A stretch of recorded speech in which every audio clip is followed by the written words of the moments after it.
Hi guys, it is 22:15 hours, so 10:15.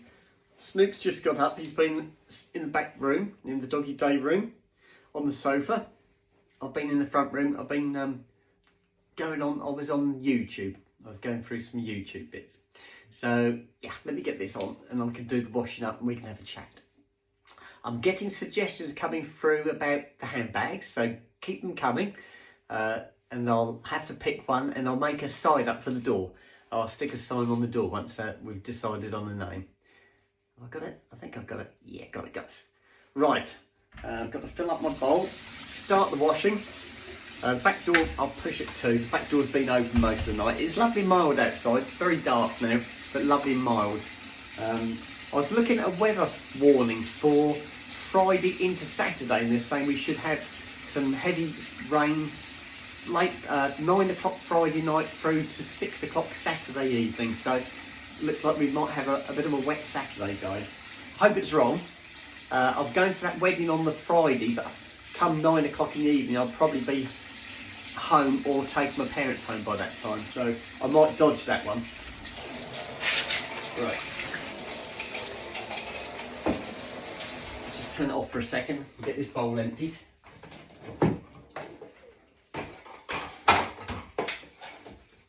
Okay.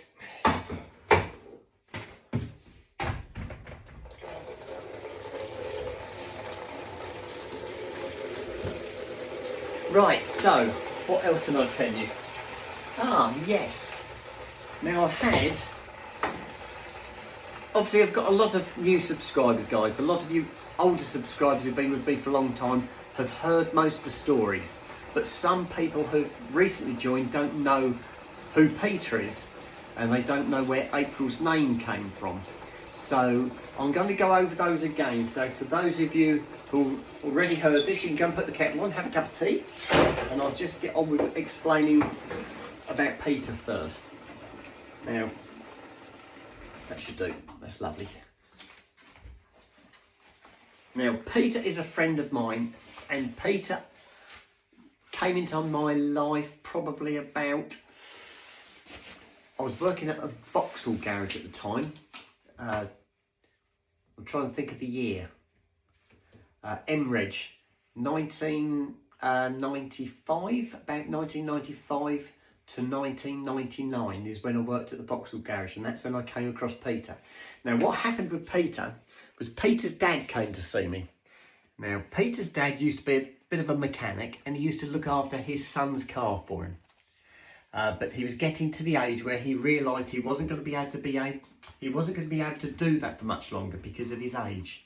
He was having problems. So he came to see me down at the garage, and he walked into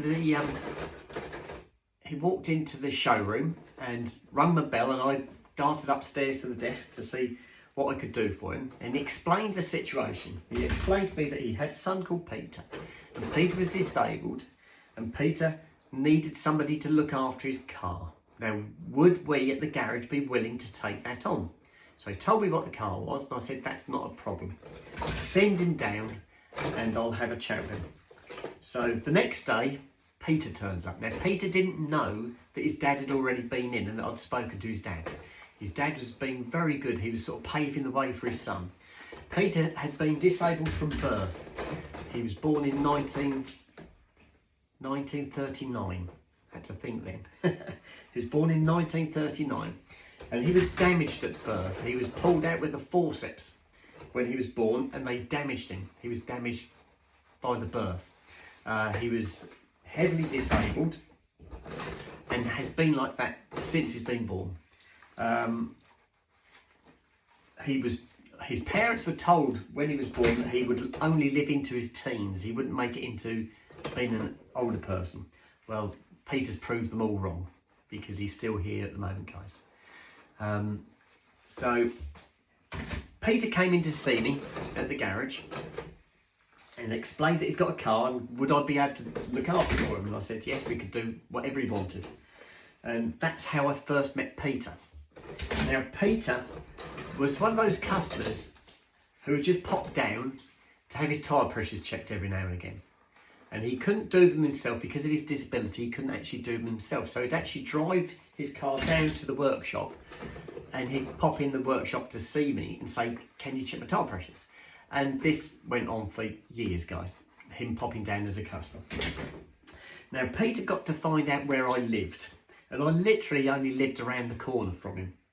And so what was happening was he was walking around the block, walking past my house to try and attract my attention. And he caught me working outside the front of my house one day. So he comes across and starts chatting, invites himself in for a cup of tea and a bit of cake. And that's how it all started. So Peter ended up starting off as a customer at the garage and ending up being a friend. And he's a lovely fella. He is a really, really lovely fella. I'm proud to know Peter. He's been a battler his whole life. His dad paved the way for him. His dad passed his dad was in his 80s when he passed. A little bit younger than what Peter is now. His mum had gone years before that. He did have a younger brother, and his younger brother lived in Belgium. And there's a story behind that as well, which I'll go into in a second. So, yes, I befriended Peter then. And Peter has now got to that age. He's in his 80s. His disability is causing him more and more issues. He's now no longer able to look after himself. So he's now in a nursing home. He's in a wheelchair. He can't walk. He can stand up, and he can sort of... he's got a walking frame, a Zimmer frame, and he can use one of those to get around his room, from his bed to his chair, that sort of thing. But that's about it. He can't get out of his room without a wheelchair. So it is what it is. He's getting on. He knows it. And I go and see him. I see him every week. I go and see him every Sunday. If I can't go and see him, I phone him every day anyway. We chat every morning. I send him a message, and then he will phone me back. I don't phone him because he can't. He gets in a flap and he stumbles. If his phone's not in front of him, he tries to get to it and he'll fall over. So I have to wait for him to call me back. So I send him a message saying, like, "Good morning, Peter," and then he'll phone me back and we'll have a chat. That happens every morning, guys. And then I go and see him on the Sunday to see how he's getting on, and help him out, do whatever I can. If he wants something ordering, I'll get him something, be it some beakers, drinking beakers, or some socks, or anything. If he wants it, he lets me know and I'll get it for him. So that's how I know Peter.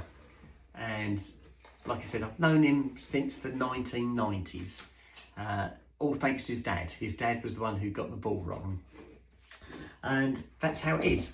Now, I've mentioned Peter had a brother. Now, Peter's brother was a younger brother. He wasn't disabled like Peter was. He was a good birth, and he wasn't damaged, and he lived a reasonable life. He's dead now. He got cancer and he died. But I never met his brother. But his brother was gay. And back when his brother came out as being gay, this was in the 1970s, it was a huge taboo. And his parents, Peter's parents, ostracised him from the family. Didn't want him. Told him to get away. Told him to go away. So Peter's brother ended up going and living in Belgium, which is where he was till he died. Peter was turned against his brother by his parents. I think he took sides with his parents against his brother, and he used to speak fairly harshly about his brother. But I think it's because his parents, because he was so dependent on his parents and he erred on his parents' side, that's why that happened. So that's why Peter doesn't know anything about April. Now, I've never mentioned April to Peter. Peter doesn't know anything about April. He doesn't realise I was gay. He doesn't realise anything about April. So that's why I get dressed up as a male when I go and see Peter still, because he still knows me as my old male self, and he doesn't know me any different. And so I've kept that going, and Peter's the only person I do that for. I don't do it for my parents, I don't do it for the police, for work. April all the time, but when I see Peter, I'm my old male self, okay? Right, that's got that bit sorted. Now, the other question I had thrown at me was the name, and I've seen a couple of people put up where my name came from, which isn't quite right. So I thought I'd put you right. I'll tell you where my name came from. Now, my name comes from another garage I worked at, and that was the early 2000s, 2008 to 2015. I worked at small independent garages, and one of these garages I worked at, this young girl turned up, and her name was April. She was introduced to us by the boss, and the boss was single, but he had a girlfriend, and April was tied in with the girlfriend. Now, April was adopted. April had a terrible childhood. Her parents divorced when she was still young, and her mum remarried, and her stepfather raped her on a regular basis. April told her mum what was going on, and her mum told her to stop lying and slapped her down. It eventually got to the point where April broke down at school because of it. She didn't want to go home, as you can understand. She broke down at school, and the police were called. When the story came out, the police were called. April was put into care. Her stepfather went to prison. Her mum had a suspended prison sentence, and April was eventually adopted by my ex-boss's partner. Now, that's where I met April, and that's where the story came out, when I found out about the story, and that's where the name came from.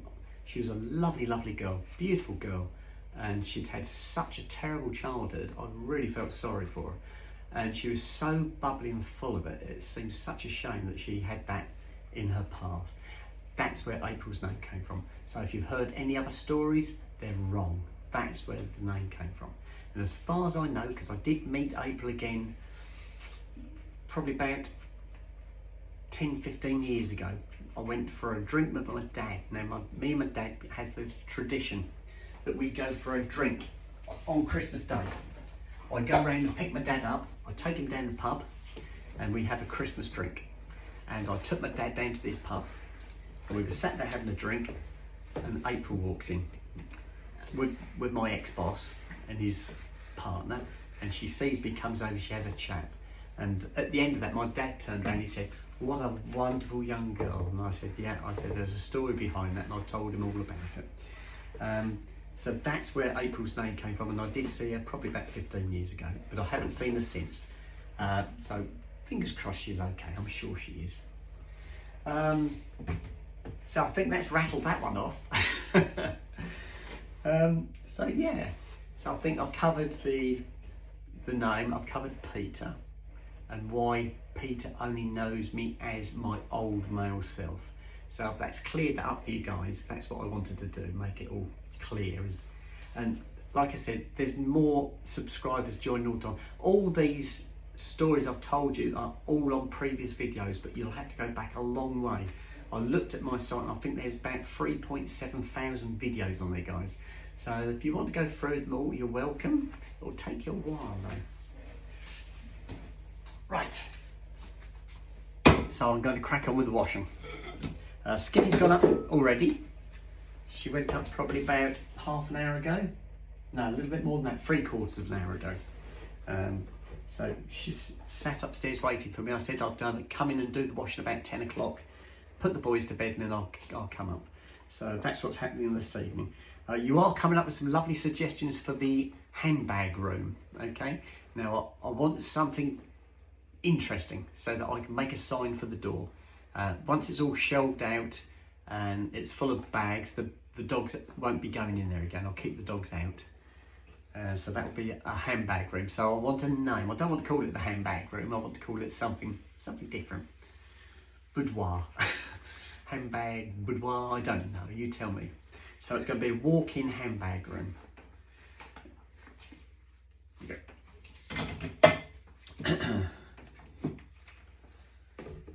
I was talking to my assistant service manager the other day, and I said to her I was going to a wedding this week, and she said, "Oh, are you going to get dressed up?" I said, "Of course I am." She said, "Are you going to be wearing heels?" And I went, "No."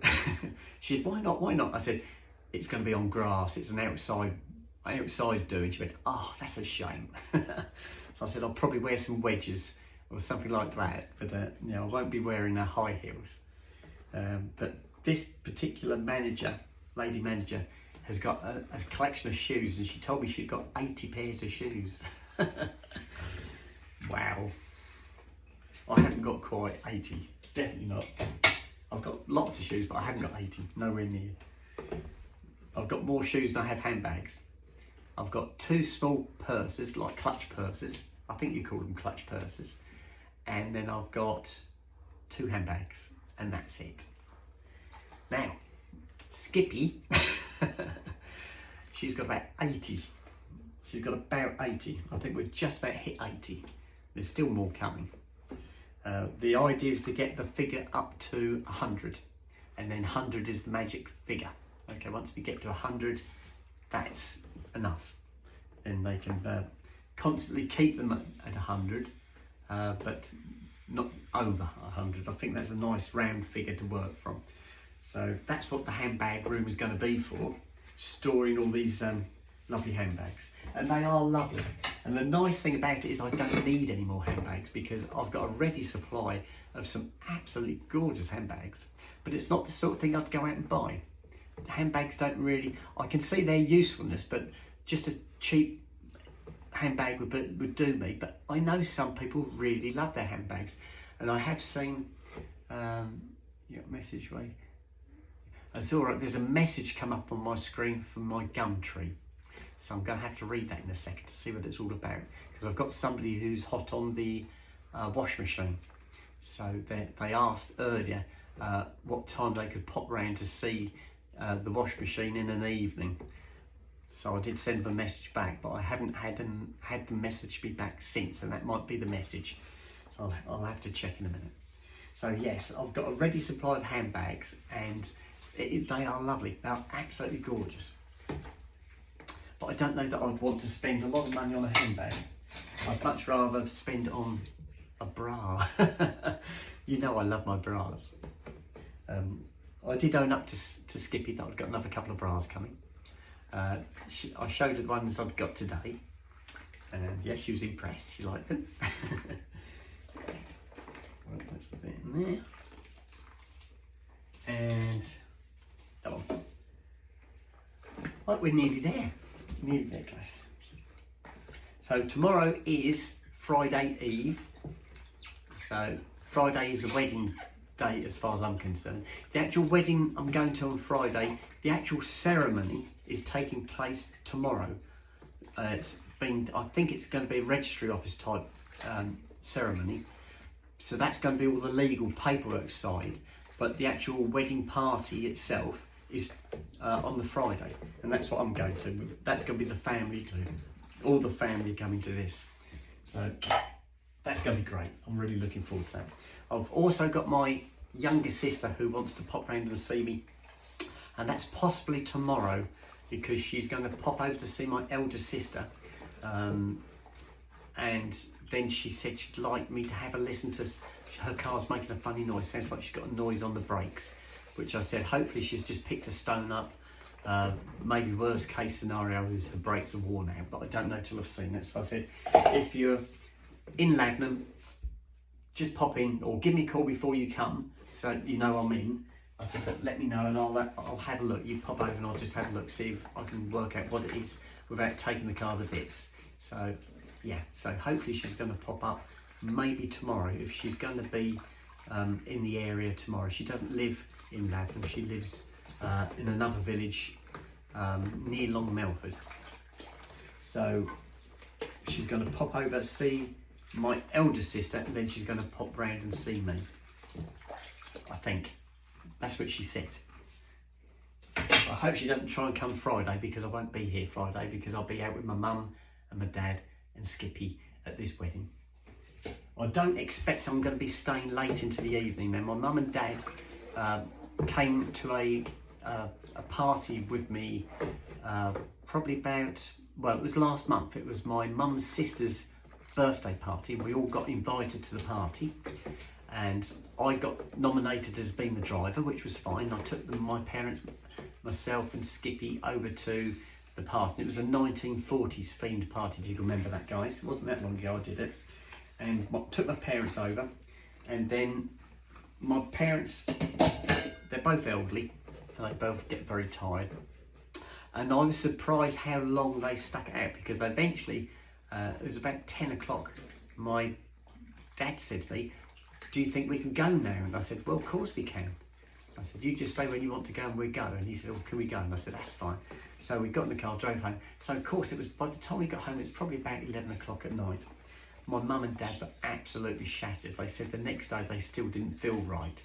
And so now we're going to this wedding on Friday. My parents said to me about this the other day. They said, "Do you mind if we don't stay so late?" I said, "No." I said, "Not at all." I said, "You tell me when you want to go home." I said, because this is in Cambridge, this one, there's going to be another hour, just an hour driving to get there. I said, "You let me know when you want to go." And I said, "You've got to realise it's going to be another hour." I said, "So if you say at 9 o'clock you want to go home, we're not going to get home till 10, so you might want to go a little bit earlier." And they said, "Okay, that's lovely, thank you." So that's what's going to happen. So whenever my mum and dad turn around and say, "Is it all right if we go now?" I'm going to say, "Yeah, that's fine." And I've told Skippy this, and Skippy said, "No, it's fine, she's happy with that." Because we're going to be there from 4 o'clock in the afternoon until probably early into the evening. But as far as I know, the party's going to go on all night long.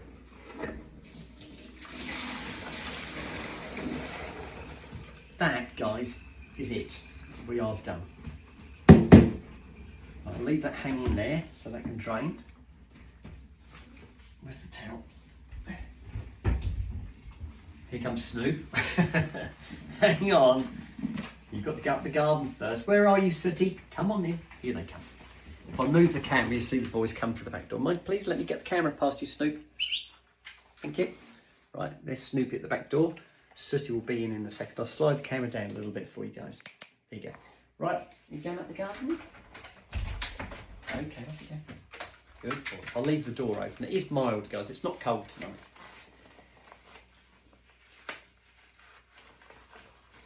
Ah, that's the other thing. I was on eBay tonight. I want to look up rubber gloves, don't I? I was on about that the other day. And I kept thinking to myself, what else am I supposed to be ordering? I've ordered a tea strainer. I know you've probably all got one. Well, I've got tea bags. I've always used tea bags. But I've been given this Chinese tea. It's got some packs in there.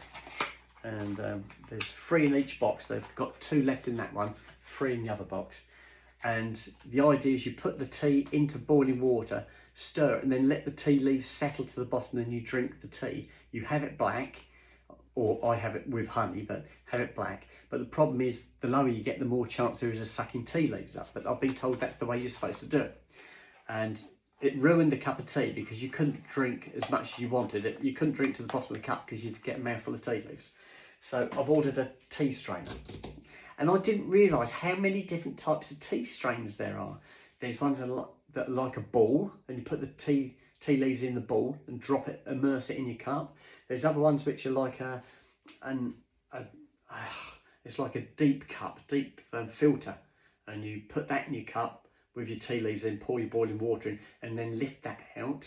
And then the normal tea strainer that you all know. So yeah, there's lots of different ones, and I never realised there's that variety. Here comes Snoop. Waiting for Sooty. Here he comes. Come on in, Soot. He's just stood there. There's a good boy. Go on in, off you go. Right, let me get this off, guys. Got to try and hook it over my glasses. There you go. Without pulling my hairband off. Right, let me shut the back door, guys. Okay. Right, back door's locked. I'm going to hang the towel up. Hang my apron up. Can you see Snoop? No, I don't think you can. Right, hang on guys, I'm coming in. I'm coming. I haven't got their bedding ready yet, so I've got to start from scratch. Snoop stood there looking at me. Right, and turn that light on. I'll put the selfie stick there, and let's get their mattress down, and then I've got to go and get the biscuits, got to fill a water bowl, so I'm not very organised tonight. Right, let me get your bedding down first, please, guys. That's a good boy, Snoop.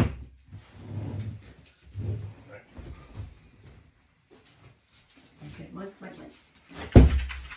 Okay, hang on, please. Hang on, don't go on yet. Not yet. Wait. Wait. Okay, Snoop, on yet. Hang on, sir. Hang on. Whoa. Mate, sir. Mate. Good boy. Okay, on you get, sir. Okay. Yeah. Right, I'll just get the biscuits, guys. I'll take the water dish out as well. I need to fill that up.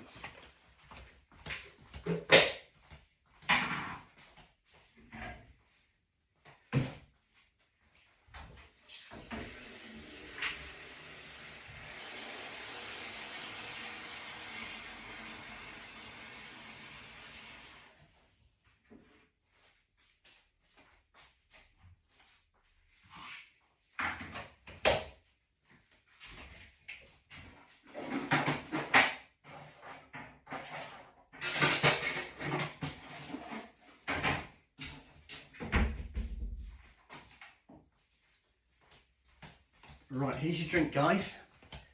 There's good boys. Right, I hope you've been keeping an eye on my boys for me. Right, there you go, Snoopers. And there you go, Sit. Oh, that's a good boy. Right, the boys are sorted. They've got a full drink. Bedtime. Let's go in here. Right, night, guys. Sleep tight. I still haven't put the Hoover away yet. What I'm going to do is I'm going to do the hoovering tomorrow morning before I go. Right, I can turn that one off. Turn that one off. I need to just fill the kettle up, guys, and hang the towel up. Put the towel away first. Right. Put some fresh water in the kettle for tomorrow.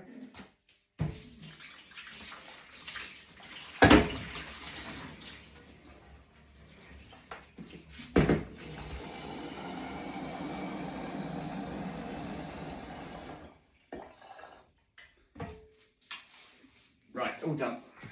Okay, radio on. Right, radio's on. Right, let's beat a hasty retreat before the music starts. I'll keep talking over it, guys, so you can't hear it. Right, we're out. So, turn that one off, that one on. Shut that door. Ever hard, doesn't it? Shut that door. And turn that one like that. Right, guys, let's go upstairs. Right, I have showered tonight, so I've just got to do my teeth tonight, and I'm done. Oops. And shower's turned off, and we're in the back room. Ah, lovely. That's it, guys. This time tomorrow. Yeah. That's it. Right, we are done. Just turn that light on. So I'm going to sign out now, get myself undressed, go and do my teeth, jump into bed. I'll be up about 5 o'clock in the morning again. So it's the last day in Cambridge tomorrow. Then I've got Friday, Saturday, Sunday off. So I'm going to take lots of pictures for you guys, lots of videos. And so it's going to be a really good weekend. Let's hope the weather holds though. Fingers crossed. Right, I'm going to sign it now. I love you all to death, and I shall speak to you later. Okay, bye-bye.